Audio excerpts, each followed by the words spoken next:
Diamonds! Diamonds!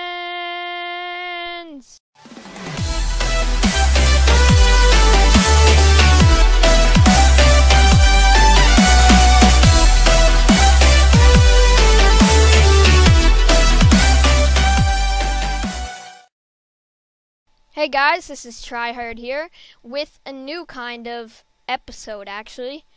This is an invention that I came up with, and this is actually, it's not very compact. It involves quite a bit of redstone, but if you know what I actually did, it's very, very basic. Because these 4 components all do the same thing. They're just kind of like randomly placed because I'm not good at kind of making things compact, but they all come here and then go to one torch.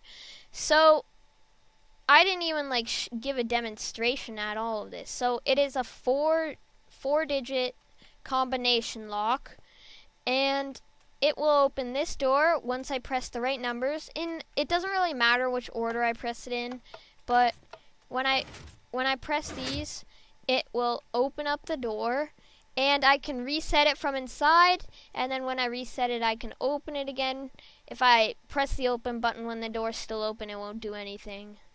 But if I reset it, that will close the door, and this will give a delay, and then open it for maybe 3 seconds I'd go with. And then yeah, it's pretty cool. 1 second. You can actually enter it backwards too. It doesn't really matter. It'll work either way. And then you go in here and voila. You got 1,000,000 diamonds and 1,000,000 gold and diamond armor and oh, that was supposed to be in there. And you got an anvil, you got treasures and riches, you can do whatever you want. Yay, you have everything. And it's all locked by combination.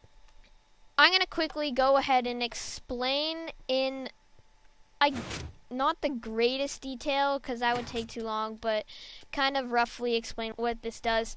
And also, obviously, this door is really obvious. Like, you can make it way more protected. Like, the design where the piston comes out and then it pushes up. So then this would be completely hidden. But honestly, first of all, I don't know how to do that design because I never looked any of this up. I did it just by logic. And I didn't have really any room to do it. I didn't plan that far ahead, which was probably a really stupid idea, but anyways, it works. It's like, if you guys want to build this for yourself, you can easily make it a lot more protected. And I'm going to explain one component because all 4 components are the exact same and they're just scattered. So this, and this are all do the same thing. They're all hooked up to their own line. Come over here. So if you get the correct combination in whichever order you please, because I'm not amazing at redstone, so you kind of have to do some stuff to actually make it so you have to guess it in the right order. But for me, you can do it backwards. You can do it starting at 3, 4, 1. But as long as you don't turn on 2, it will work because it turns off these torches. Because this is a T flip-flop, so it will turn it on with buttons.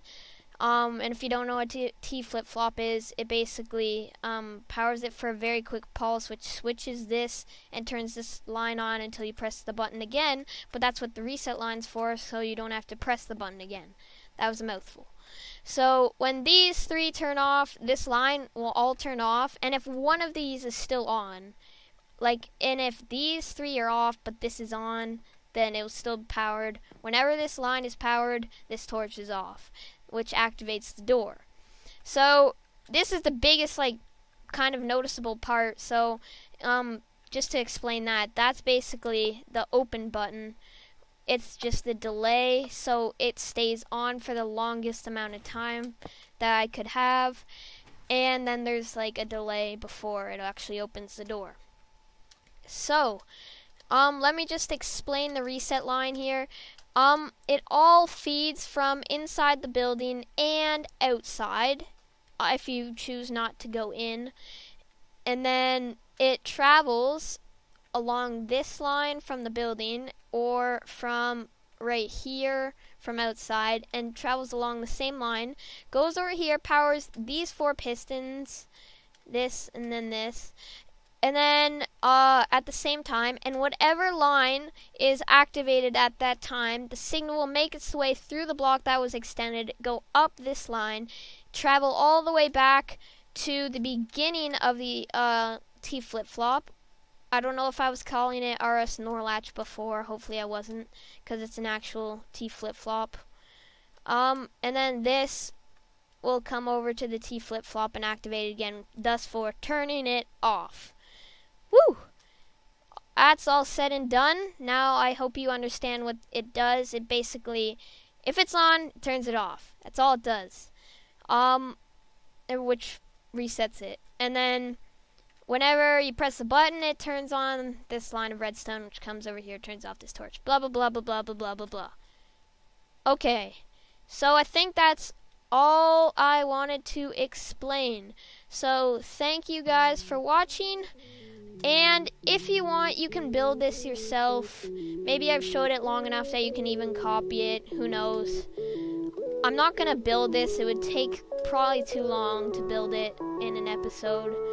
So, thank you guys for watching, and